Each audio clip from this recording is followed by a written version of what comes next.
السلام علیکم ورحمت الله وبرکاتہ. زه یم ستاسو ورور ولی الله یو ځل بیا د پښتو ټک یوټیوب چینل له طرف نه ستاسو په خدمت کې حاضر یم. قدرمنو باندې ویډیو کې به زه تاسو ته راوښیم چې څنګه کولی شئ تاسو چې خپل عکسونه داسې ښایسته جوړ کړئ، داسې ډیزاینونو باندې جوړ کړئ چې هر څوک درنه تپوس کوي، هر څوک درته حیران پاتې شي. مطلب خپل عکسونو ته تاسو داسې پینټ شټ ولګوئ، داسې هغه بدل کړئ چې دغه عکس کم ایډیټینګ چې څوک مو وویني نو هر څوک تاسو ته منت شروع کړي چې بای مال هم دغه ایډیټینګ وکړه.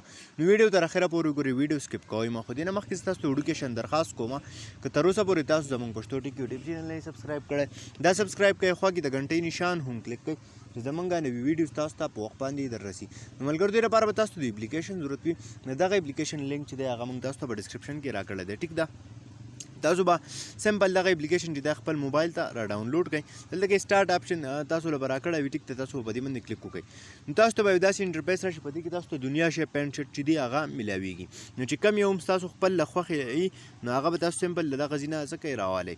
نو وګورئ تاسو ته دې ځینې راوغوښتو. ټیک ده، نو په دې کې اوس تاسو دلته کې یو آپشن راکوئ، یو چې دی هغه د چینج آپشن راکوئ. مطلب یو د کیمرې آپشن دی، ټیک ده، او بل چې دی بل تاسو د ګیلرۍ نه هم تصویر راغستلی شئ. نو مثال په طور زه د ګیلرۍ نه یو عکس رالم نو دغه ګیلرۍ آپشن یې تاسو لا کړی دی. ټیک ده، تاسو به سمپل څه وکئ، همدغه ګیلرۍ چې دا خپله دا به خپل موبایل کولو کې دې نه به یو تاسو تصویر راولئ. مثال په طور دا تصویر ما راغوښتو. ټیک ده، اوس به تاسو څه وکئ، دا تصویر به سمپل دغه شانتې کراف کئ. مثال په طور صرف دا سر چې دی دا به تې بیل کئ. دا وګورئ تاسو صحیح ده. بیا به دغه ښکلی مزیدار ریسایز کوئ چې څونه تاسو د دې برابر یي. ټیک ده، چې څونه ریسایز کولی شو، څنګه د دې برابر کولی شو، نو هغه به سمپل تاسو د دې برابر کوئ. ټیک ده، نو د دې په ذریعه په دې طریقه تاسو څه کولی شئ، دغه تصویران چې دي دا په دې طریقې تاسو خپل لګولی شئ.